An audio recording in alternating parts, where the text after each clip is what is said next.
La revanche d'Emeline Chapin, épisode 3. Écrit et conté par Fairy Tail. L'officier de police judiciaire Bernard Imbert n'était pas connu pour ses tendres manières et était plutôt du genre rustre et violent.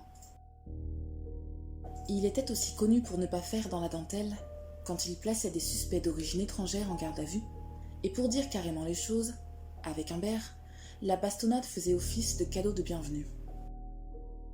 Imbert, rouge comme une tomate, invectiva les hommes en uniforme qui l'accompagnaient. Hé Hervé, qu'est-ce que je t'avais dit pour le Sénégalais? J'ai dit que je voulais être présent lors de tous ces interrogatoires. Qui c'est qui l'a laissé seul avec la blonde là? C'est de la crapule ça, hein? Un pointeur de merde, tu le laisses tout seul avec une blonde comme elle? Mais t'es complètement con! Où t'as eu ton diplôme de flic mon gars? Hein?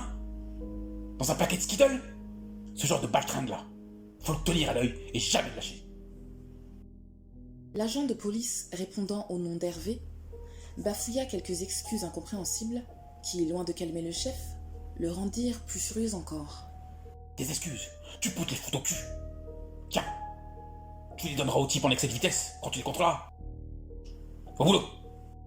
Le policier Hervé subit l'humiliation de son supérieur sans mot dire et sortit rapidement de la salle numéro 3, le visage décomposé. Emeline avait assisté à cette scène fracassante sans oser réagir, assise sur sa chaise, le stylo en suspens dans le vide et les yeux écarquillés.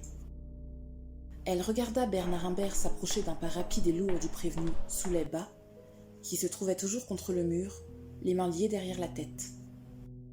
Sans coup férir, l'officier de police judiciaire assena un grand coup de poing au niveau du coccyx du prévenu, qui s'écroula sur les genoux, puis sur le côté gauche en criant de douleur. Les coups de pied furieux d'Imbert martelaient l'arrière du crâne et les mains du colosse, qui recroquevillé sur lui-même, poussait des cris suppliants à chaque nouveau coup qu'il recevait.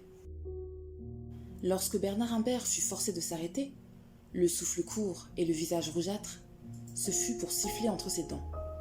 Putain de Sénégalais, t'as violé ta femme, hein? Je vais te faire une misère. Je vais t'apprendre comment les gars de chez nous traitent les sous-merdes comme toi, crevure.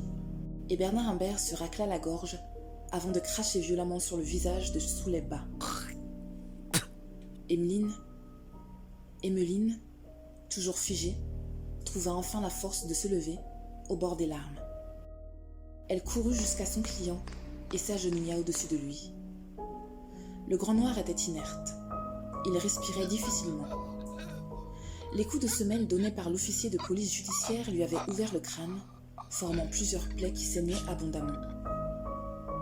En état de choc devant la violence des coups et la vue du sang, Emeline cria « Monsieur Bas, est-ce que ça va?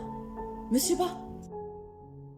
Souley tourna lentement sa tête vers son avocate et leva des yeux à demi fermés et emplis de larmes. Un filet de sang s'échappait du coin interne de son œil droit.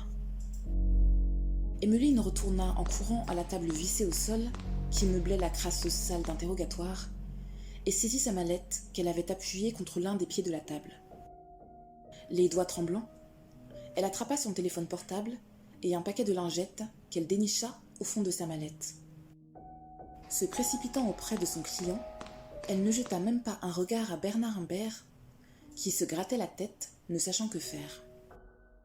L'officier semblait honteux, réalisant qu'il avait commis une grave erreur. Les autres policiers tentaient tant bien que mal de dissimuler le choc qu'avaient provoqué les actions de leur chef et regardaient le corps de Souley Bas sans parler, leur visage livide en disant long sur l'angoisse et la désapprobation silencieuse qui les habitait. Accroupie, sans aucun égard pour ce que pouvait laisser entrevoir sa jupe de tailleur, dont le tissu s'obstinait à remonter sur ses cuisses galbées, l'élégante maître Chapin essuya le visage et le crâne sanglant de son client et compta 3 larges plaies. La jolie avocate était pâle et en état de choc, mais une sorte d'instinct prenait le dessus sur sa terreur et dirigeait à présent ses actions. Alors que le silence avait gagné la salle et que tous les regards étaient rivés sur ses gestes, l'avocate examina les contacts de son smartphone et appuya sur le nom d'un médecin de sa connaissance. Le son de la tonalité produite par l'appel faisait naître en chaque homme présent une angoisse indéfinissable, chacun étant encore ébahi par ce qu'il s'était passé. Même Bernard Imbert semblait à présent être pris de sentiments de remords et jetait des coups d'œil furtifs au corps étendu de Souleyba. Ce dernier respirait silencieusement et rapidement. Il avait cessé de gémir. Lorsque la tonalité cessa et qu'une voix féminine se fit entendre à travers le smartphone, « Allô, oui, j'écoute. » Les 3 policiers sursautèrent. « Oui, bonjour, ici maître Émeline Chapin, avocate au barreau. Je souhaite parler d'urgence à docteur Mélissa Gragnard. »« Oui, c'est moi à l'appareil. Emeline, ça va ? » ?»« Ah, c'est toi Mélissa, super. Ça va ? » ?»« Ah oui, et toi ? » ?»« Non. T'es bizarre. » Oui, je vais bien, ne t'inquiète pas. J'aurais besoin que... Bernard Imbert fit quelques pas dans la direction d'Emeline en la fixant d'un regard mi-suppliant, mi-sévère. L'avocate lut sur les lèvres moustachues de l'OPJ les mots suivants. « A été blessé au cours d'une tentative de coercition justifiée. » Avec un haussement d'épaule dédaigneux, Emeline détourna son regard de l'OPJ et fixa son client qui restait étendu sans bouger, ses plaies continuant de saigner. Elle reprit d'un ton d'excuse. « Pardon Mélissa, je suis quelque peu en état de choc. Mon client... Bon, écoute, mon client a subi des violences policières graves. Il est dans un état de semi-inconscience. Il a besoin d'être pris en charge urgemment et j'aurais aussi besoin que le docteur Loupion et son équipe de médecine médico-légale l'examinent. Il faudrait aussi qu'il rédige un rapport à transmettre au proc. Mélissa, dépêche-toi de m'envoyer une ambulance, s'il te plaît. Mon patient souffre peut-être de blessures cérébrales mettant sa vie en jeu. » Emeline raccrocha en tremblant de tous ses membres, soulagée d'avoir trouvé la force et le courage d'avoir dénoncé la scène terrible à laquelle elle avait assisté. À présent, elle était terrifiée à l'idée que l'officier de police judiciaire Imbert ne tombe dans un autre excès de violence et s'en prenne à elle. Ce dernier la regardait d'un air abasourdi, ayant encore du mal à croire que la belle avocate ait osé lui faire un tel affront en dénonçant des violences policières pour lesquelles il serait sans aucun doute mis en cause. Trop furieux et bouillonnant de rage pour répliquer avec son sarcasme habituel, Bernard Imbert siffla « Salope de blonde, tu vas me payer !» Emeline ne répondit pas, mais fut secouée d'un frisson lorsque Bernard Imbert sortit, accompagné de ses soldats en uniforme, et claqua la porte si fort que les murs et les fenêtres en tremblèrent. « Monsieur Bas, chuchota l'avocate en secouant légèrement l'épaule de son client. Ce dernier cligna des yeux, mais ne répondit pas. « Monsieur Bas, je suis persuadée que vous êtes innocent du viol conjugal dont vous êtes accusé. Je vais vous sortir de là, ok ? Tenez bon, je vais vous sortir de là. Je prouverai votre innocence. » Soulet avait manifestement entendu les paroles de son avocate, et ses yeux débordèrent de larmes. Il voulut parler, mais fut pris d'un spasme et d'une douleur insurmontable.